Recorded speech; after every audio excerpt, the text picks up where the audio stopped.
It remains an indisputable truth that, in order to establish uninterrupted and unhindered deliveries of humanitarian aid, the main requirement is to create the necessary safe conditions.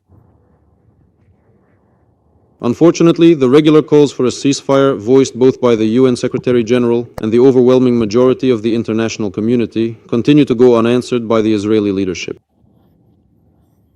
In West Jerusalem, they remain determined to wage war in Gaza by any means, and under any pretext they try to avoid halting the military operation in the sector. It is clear that the systematic policy of expelling Palestinians, whether from the Gaza Strip or the West Bank, carries new risks for the stability and security of the Middle East and could once again bring the region to the brink of a major war. It is also obvious that the complete freedom of action granted to the Israelis in Gaza and the West Bank would be impossible without direct military support and international political cover from the United States. At the same time, the overwhelming majority of countries around the world reject this approach.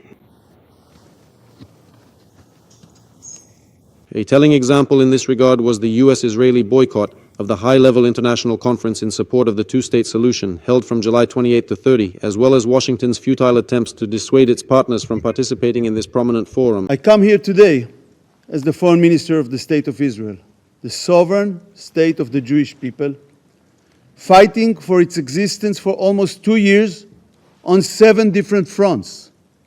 I'm here today because our hostages are still there, starved, tortured by Hamas and Islamic Jihad in the dungeons of Gaza. On October 7th, Hamas invaded, with no reason, into Israel.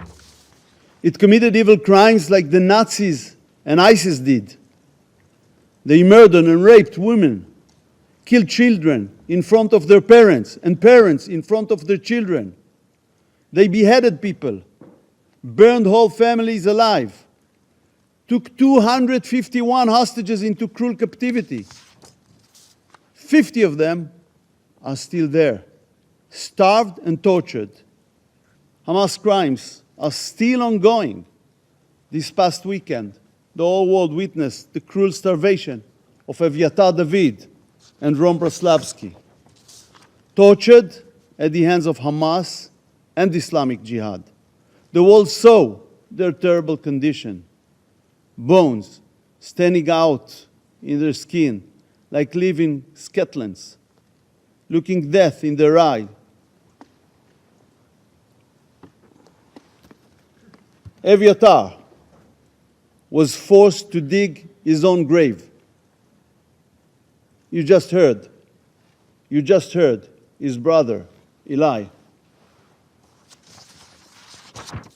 Hamas and Islamic Jihad used the starvation and torture of hostages as evil tools. It's part of a deliberate and well-planned sadistic propaganda campaign. Its goals: 1, psychological terror. 2nd, an attempt to create a link between our starved hostages and their blood libel against Israel. But it's a campaign of lies. Israel facilitated huge amounts of aid into Gaza since the beginning of the war, in an unprecedented way in the history of wars. And by the way, the quantities are growing every day, if you follow that. Yet it is still accused of starvation. But the truth must be told. Hamas sadistically starves our hostages while the terrorists enjoy meat, fish, and vegetables. And we saw the brother of Evyatar demonstrated that with the photo. But it was really funny to hear Russian Federation representative, after 3.5 years of a brutal invasion and brutal war in Ukraine and bombardments on civilian population in Kiev and other places, speaking here, the way he spoke. I also heard the Palestinian representative. I must say the Palestinians learned propaganda from you, from the Soviet era, and you were good teachers.